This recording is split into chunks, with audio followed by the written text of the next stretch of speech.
तमाम बातें यहाँ पर उठ रही हैं। दो पक्ष आमने सामने आज फिर टेबल पर जाने वाले हैं, लेकिन विपक्ष की भूमिका को लेकर तो सबसे बड़े सवाल किसान नेता उठा रहे हैं। राकेश टिकैत ये कह रहे हैं कि अगर विपक्ष ने अपनी भूमिका ठीक तरह से निभाई होती तो शायद किसान को जमीन पर आंदोलन करने के लिए उतरने की जरूरत नहीं पड़ती।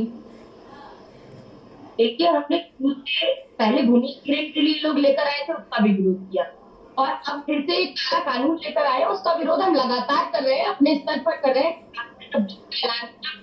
पूरी तरह समर्थन हम किसानों के साथ पूरी निष्ठा के साथ खड़े हैं। लेकिन भारतीय जनता पार्टी की मोदी सरकार को ये सोचना पड़ेगा मीनाक्षी जी कि ठीक है, आपने एक काला कानून बना दिया, किसानों को वो पसंद नहीं आया, हमने कहा था अध्यादेश विशेष समिति में भेज दो, आपने नहीं भेजा, आपने राज्यसभा में बिना बहुमत के उसे वॉइस वोटिंग करा के पास करा लिया। ठीक है, आपने कर लिया। अरे भूल होना प्रकृति है, मान लेना उसको संस्कृति है, सुधार लेना प्रगति है और अनुचित लाभ लेना कलंकृति है। लेकिन प्रकृति, प्रगति, सत्यकृति और कलंकृति को भी जो लांग जाए ना, वो भाजपा की कलयुगी राजनीति है।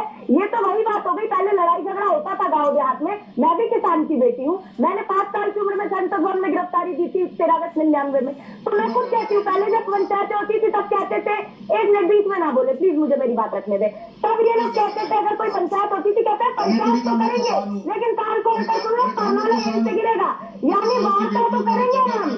साधना जी, एक बात जो लोग समझना चाहते हैं, साधना जी एक बात जो लोग समझना चाहते हैं वो ये है, साधना जी सुन लीजिए सवाल, बात लोग ये समझना चाहते हैं कि कांग्रेस पार्टी को इस विरोध की याद किश्तों में क्यों आती है, किश्तों में क्यों याद आती है? अचानक से 1 महीने बाद याद आता है कि कुछ हस्ताक्षर लेकर जो है राष्ट्रपति को ज्ञापन सौंपा जाए, लेकिन जब पार्लियामेंट में पास हुआ, अगर तब आपको वो तरीका पसंद नहीं था तो जो विरोध उस समय से शुरू होने चाहिए थे विपक्ष के आधार पर, वो क्यों नहीं हुए? इसी पर लूंगी जवाब आपसे, फौरन ब्रेक के बाद हम लौट रहे हैं।